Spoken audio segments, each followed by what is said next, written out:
Well, I'll get my videos finished up for before I go to Kentucky tomorrow. Amy and I head out in the morning. We don't really get to Lexington till later on in the evening. So that's Sunday. Monday, we spend all Monday doing videos. I think Curtis gets in around 10 or 11. We have a pretty good idea who we want to look at. I'm going to go over the lists again tonight. For those of you who wondered, anybody that sent us numbers, we certainly wouldn't turn them down. We want to go look at those horses. We don't want to miss anybody. There's obviously probably no Captain Treacherouses on our list or Muscle Hills. But I think everybody else is fair game. Yeah, obviously, the reason being for those particular two breeds, you're not going to find any value. And how could you? I mean, the best ones will go for all the money. And the worst ones, why would you want to buy them? So between Captain Treacherous and Muscle Hill, unless there's something for some odd reason catches my eye, I would say mid to later part of the sale and happens to fall through the cracks, which is highly unlikely. I think it's safe to say we won't be bringing home any Captain Treacherouses or Muscle Hills. Goes without saying, I believe. Now, I did have a list I wanted to work off of, but truthfully speaking, why would I give you a list before I've seen the horses? It makes no sense, and not to mention all our clients that have asked us to add horses. We're going to look at everybody. We're probably going to give you 30, 40, maybe even 50 videos tomorrow of various horses we like. I did send out some emails the other night regarding a couple of horses in particular. Now, if you didn't get that email, I'm trying to keep that information a little guarded, right? And not, we have so many people in our midst that we do have a lot of breeders and we do have a lot of other people with eyeballs on our site. So these two horses in particular might garner a little more money at the sale. And I've talked about this. We talked about groups, and actually there were some people offended that one percenters can't buy into these horses. They certainly can. I'm setting aside a certain share amount for our smaller owners to be a part of this. So I certainly didn't want to make it seem like you weren't welcome. You certainly are. All of our clients are always welcome. Some of these horses, obviously, that cost a little bit more money. There are owners that have asked to set aside larger chunks of these horses for them. These are people that, as I said in the email, want to swing for the fence, so to speak. And although I don't mind looking at expensive horses and horses to purchase, and you know who they are. I mean, they're well-bred horses with good conformation. You know who they are. You know, if I give you the catalog, for the most part, you're going to be able to pick out some of the horses we're looking at.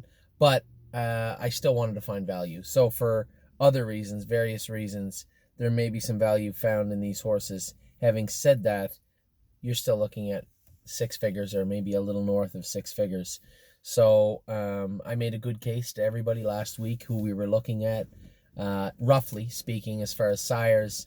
One of the horses is a Chapter 7. And although I made a case not for it, another one of the horses is an Ontario bred.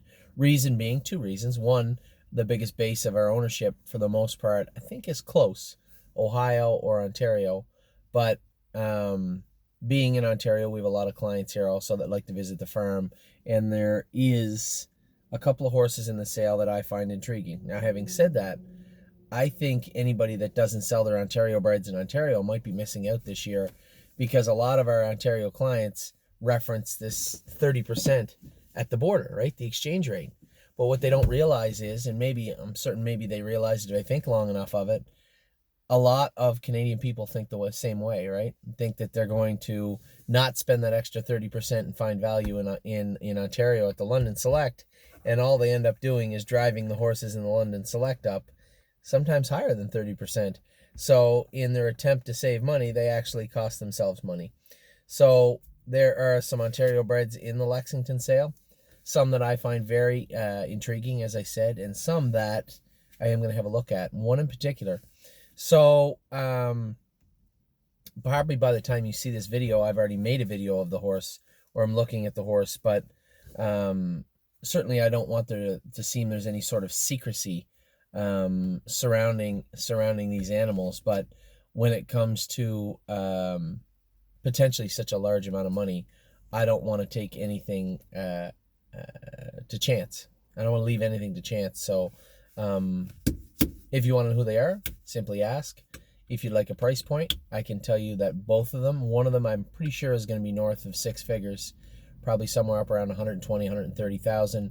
The other horse, I hope and suspect we might be able to get him for 70 or 80. Obviously, it's doubtful we can get both. I'd like to get them both for half that. That would be fantastic. I just don't see that happening. And I know this runs against the model of the stable, but every single year we do have a group of people that say, you know, we can't legitimately think we're going to win the Breeders' Crown or the Hambletonian or any major stake races with $20,000 or $30,000 yearlings. Even though you can't assume that, right? You can't believe that you can go and find a $25,000 yearling and go out and beat $100,000 yearlings with it. That's luck, right? That isn't intelligence. That isn't me having a keen eye.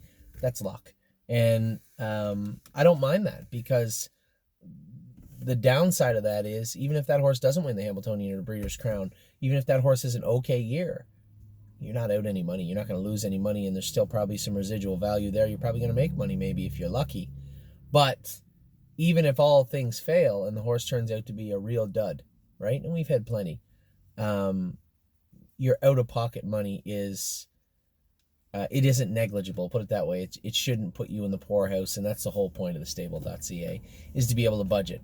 So, and I tell people this all the time, you know, if you have $4,000 or $5,000 to put in two, put in one. As long as you can put in an amount that you're okay with and you can have fun with, then that's the amount you should be playing with.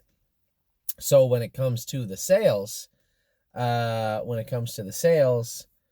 you know, definitely be mindful of how easy it is to spend a lot of money. I know I am. I try to every time I'm at the sale, and I made it clear to everybody on the list that said they wanted in on these horses, if I don't have 75% of the horse spoken for before I go to the sale, I'm not bidding on the horse. It's just too much exposure for me. It puts me in a real tough spot, and I don't want to be there, and you don't want me there. So I need to practice what I preach also, and not swim in the wrong end of the pool, right? You know, it's nice, and I'm sure if I called all our clients and I worked on everybody, I could get you to buy a horse, but that isn't really what the model's about, right? Now I'm trying to convince people to buy into an expensive horse. That's actually the opposite of what I've tried to do. We've given people lots of options, lots of multiple financial entry points, whether it be a very modestly priced horse like Set the Mood that we droned today, or Surreal Love. Both those horses look good. Both those horses were very inexpensive. Both of them well south of $10,000. Then we have other horses that were there. Miss Meringue was a $60,000 yearling. Again, for the people out there, she sold out in under 24 hours. But I can't assume that's always going to happen. That would be neglectful and poor business management, if you will, on my part. So we likely will end up with an expensive horse or two still in the fall for the people that really believe. And I appreciate it. You know, the confidence that somebody shows in me saying, Anthony, you did well, or you do okay, or you do pretty good with $20,000 to $40,000 horses. I'd really like to see what you can do with an expensive horse. We've bought those horses, and unfortunately not a lot of them have worked out well. But that doesn't mean they won't. I mean, if you go into any major burn, you're going to find a lot of good stories and probably many more bad stories. And that's the reality of buying babies. But, you know, for our clients out there that do have the confidence in us, and for that do have the capital to put us in a position to buy a horse that is and could be suspected or looked upon as potentially a Grand Circuit horse at the yearling sale, then yeah, I mean, we'll be happy to train those horses down. I mean, at the end of the day, we always want to do more. We always want to grow. We always want to get bigger. I think you guys have figured that out about us by now. And when it comes to those horses, sure, we'll be happy to. But at the same time, we are going to stick to our core model at the stable, which will be value. a value-based purchasing operation. That's what we've been, and that's what we're always going to be. And especially when it comes to a place like Kentucky where there's so many horses, you can be absolutely certain, not kind of certain that horses will fall through the cracks. And my job is to find out which ones they might be. Watch for them to fall through those cracks and scoop them up from the floor. And I think we've had a decent track record of doing that, and we're going to continue to do that this year. So when it comes to the sales, I certainly didn't want to leave a bad taste in anybody's mouth and make you feel like you weren't welcome. Any horses that we buy, whether it be for a smaller amount or a larger amount, we do have shares packages put together for smaller investors if they do want to maybe buy 1% or 2%. Now, having said that, that doesn't mean these horses won't sell out right away. If I go to the sale and the horses are 75% spoken for at a six-figure amount, and the horse goes for $82,000, you can almost be certain within the next half an hour that horse will likely be sold out. And I have no recourse. That's my job. My job is to make sure that we buy decent horses, or at least try to, and that in turn our clients go and buy those shares. So I know what happened last time where somebody, and this is always my biggest fear, somebody says, I would like 1% of that horse if you buy it for a set amount. And Kelly made the yearling hub, please. If you want to make sure that you get involved, use the yearling hub, because my biggest fear, and it comes true every year once or twice, somebody will send me an email. I'll forget to catalog it for whatever reason, because so many people send them, and that person misses out. Now, luckily, we had another client that was gracious enough to sell that person one share at the same cost they bought it for, and I really appreciate that, and I know this person knows who they are. So I appreciate when people do that, but it's my biggest fear that when we sell out, when it says sold out, that somebody didn't get their share. My God, that makes me feel bad. And please use the yearling hub. That's why it's put in there. Kelly did a great job, her and Scott, building that, putting it together, and it's been a great tool. They're always constantly building infrastructure into the site, and they just do a great job. So use the tools that are there. Obviously, I'm a tool.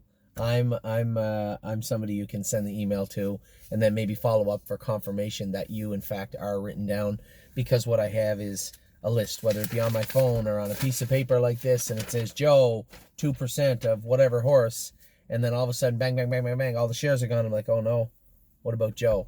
So what we try to do is set aside some shares, but when we're buying in the volume that we'll be buying in Lexington and again in Harrisburg, and as you saw in Ohio, mistakes are made sometimes. I'm obviously, I say this all the time, I'm not perfect, obviously I'm not, but we want to make sure that everybody gets in. So the whole point of this email, it was supposed to be about something else, but the whole point of this email is, obviously I'm excited to go to the sale tomorrow. I'm humbled by the amount of people that have sent requests in and said they are interested in a dollar amount or a certain horse, and the confidence obviously that people show me to say, yes, this horse that you believe is going to bring $130,000, I'm interested in 10 to 25% of the horse. That's pretty, as I said, pretty humbling for me, and it shows the level of confidence that some of our clients have in us. So that's it for this. I wasn't going to make a sale video, 13 minutes of babbling, but yes, we are going to the sale tomorrow. We have a lot of horses to look at. There are two horses in particular I think will bring a lot of money. Both we are interested in. It would be great to get one. The good news is one is on the first day, the other one's on the second day. If we have a ton of interest on the one on the first day, yet we still have interest on the one on the second day, if that happens to happen, then yeah, I suppose we could maybe get both of them. But a lot has to happen. There's a lot of moving parts in that sentence. So let's just worry about the sale itself. Aside from those two, setting those aside, I have a number of horses that I believe, when I'm looking at a catalog, the number one thing I'm looking at is value. You know, is it a Captain Treacherous? No, thank you. And it's not the Captain Treacherous isn't a Dominant Sire. He is. You know, same as Sweet Lou and those other horses. It's tough to find value with those horses. How can you buy the 32nd most expensive Muscle Hill and expect to have the best Muscle Hill next year.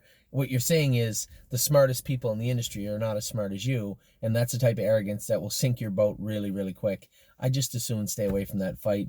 I'm assuming that the smart money, if you will, has already figured out which one looks like the best Muscle Hill, and I have no interest in purchasing the 32nd best Muscle Hill. Maybe I have interest in purchasing the best Donato Hanover. Who knows? Nobody knows who the fastest horse is going to be.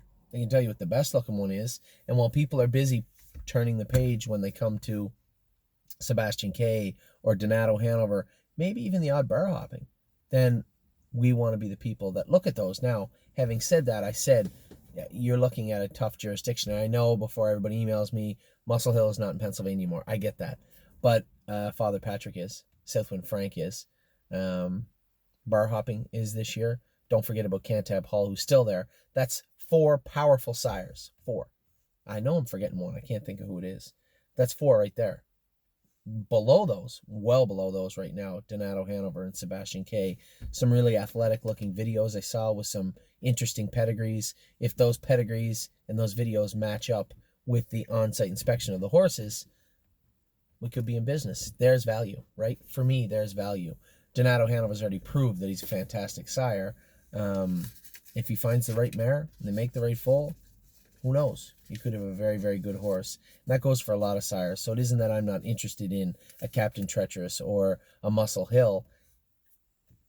It's that I think that the eyes of the industry have already poured over them. I'm trying to find the horses the eyes haven't. Has the least amount of eyes, but should have had more eyes. And maybe people have missed things. That's what we look for. So that Donato Hanover in 2017 or even 2018 potentially would have brought X, let's say $25,000. Well, if I can buy it for 14, I think we made a good purchase. And buying it at 14 ensures that none of our clients get beat up. I think I bought a quality animal that is undervalued, that we underpaid for, and that is the type of situation that is built to stable.ca. That's how we bought Lawmaker. That's how we bought White Tiger. That's how we bought Globetrotting and many, many other horses that we've had pretty good luck with. And I certainly believe that the model we bring forward is something people can, as they say, sink their teeth into. So for those of you saying, hey, take a look at this Captain Treacherous, I will. But at the same time, I doubt we'll be buying any Captain Treacherouses. Now, if you read all the columns, you read HRU, Harness Racing Update, I do. I read all the columns I can. I found it interesting that somebody had said, I think it was Ron Gerfine, had said Cantab Hall in some beach somewhere might lose some market share this year. Again, very smart and intuitive article.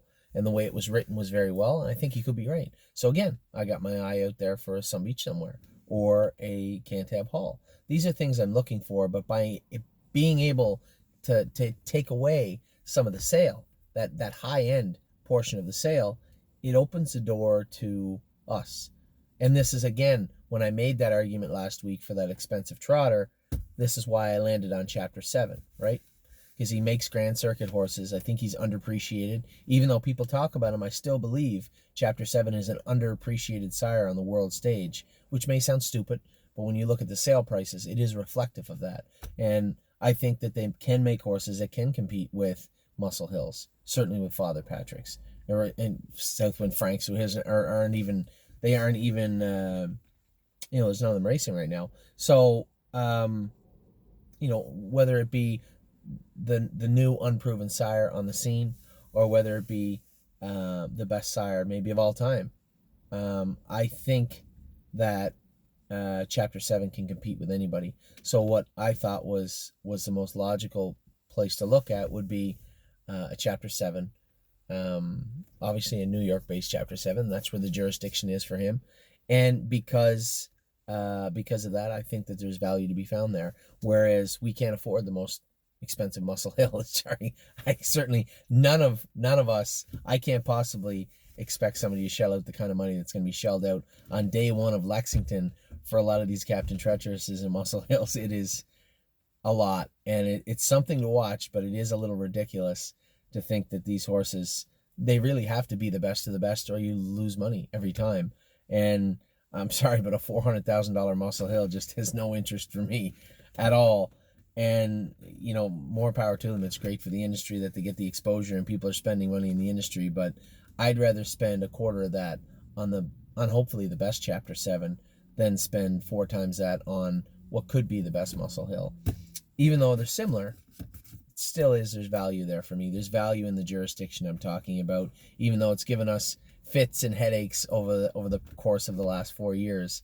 I believe that a Chapter 7 purchase in New York, although I believe it'll be less, that doesn't mean that it's less in stature. And really, when you're spending 6 figures, you're not after a jurisdictional superstar, you're after a Grand Circuit horse. So it really doesn't matter what jurisdiction you buy them from.